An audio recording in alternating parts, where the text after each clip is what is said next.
Welcome to GIELTShelp.com's General IELTS test preparation videos. You will now see a candidate from Uzbekistan score a fantastic Band 8 for her performance on the speaking interview. To practice your speaking with other IELTS students, as well as native English tutors, join our premium package at GIELTShelp.com.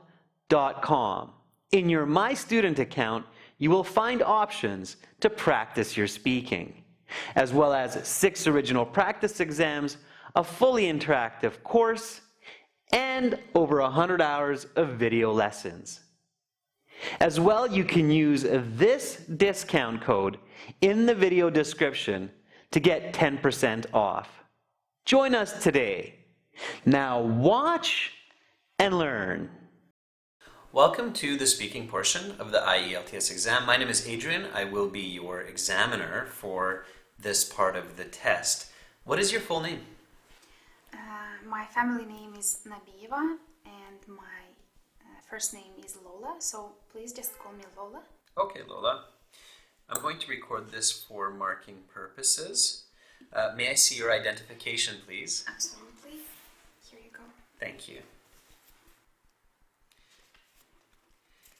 And the speaking has 3 parts. I will give you instructions for each part. To begin, just a couple of questions to get to know you better and some questions on a general topic. Here's your passport back. Thank you. Where do you live? I live in the capital city of Uzbekistan, Tashkent, in a 3-bedroom apartment with my family. What do you like about your hometown? Tashkent is a historically rich city with a lot of heritage buildings, and I like to visit those places. Also, Tashkent is a really good place to try out national cuisine.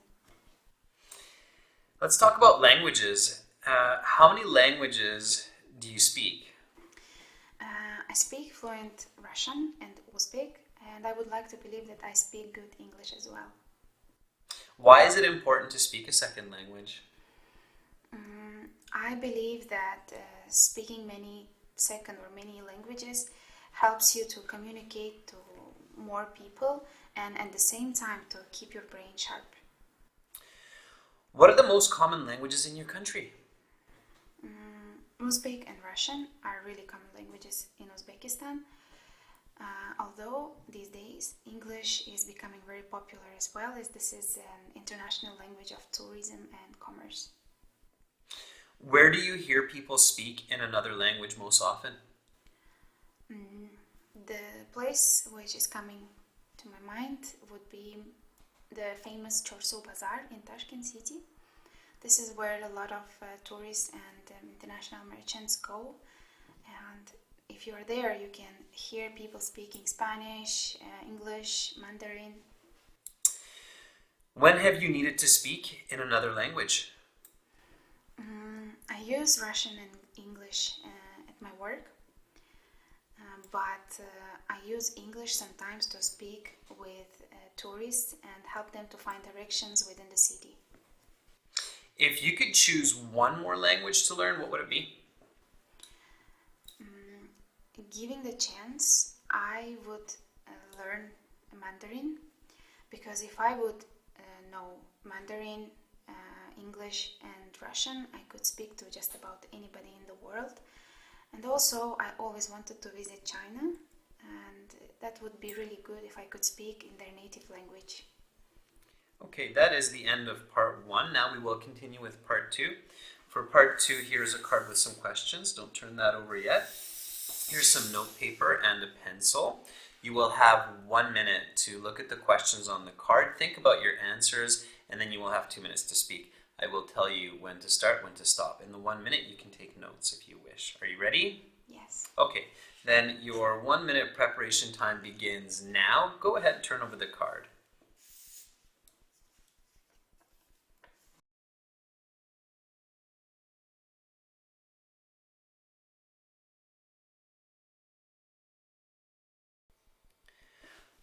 Okay, Lola, your 1 minute preparation time is up. Please begin speaking. About a month ago, I sold my Asus laptop for 2 million soms. This is roughly about a couple of hundred US dollars. I used my laptop for around 8 years. I used it for work and school as well as for entertainment. When I was at school, when I was at the 10th grade, my dad got this laptop for me, and much of my paperworks and writings I have done on it. And then later on, when I started working, a lot of a lot of documents and data I have been saving on that laptop. And sometimes I like to listen to music or play an occasional video game on it as well. But I decided to sell it, and I sold it on this specified website called OLX. I uploaded the picture, the description, and the price of this item. And just after a couple of days, a high school girl called me, and she came over to my place with her dad to take a look at it. She saw the laptop and she decided that it fits her needs, and I sold it for her for 2 million soms. She bargained the price a little bit, so 2 million soms was the final price. And the reason actually why I decided to sell it was that I simply needed an upgrade, because as far as I'm going in my work, I needed much stronger laptop, because I was working with more and more graphics. And as I'm working right now, I had an opportunity to make this happen. But at first I was a little bit sad that I am giving away my laptop and so many memories with it, but at the same time I got happy because my new laptop is going to be much more powerful, and it is going to be less stressful to work with it. Okay, your time is up, so I will stop you there. I'm going to take back the card as well as the note paper and the pencil, and now we will continue with part 3.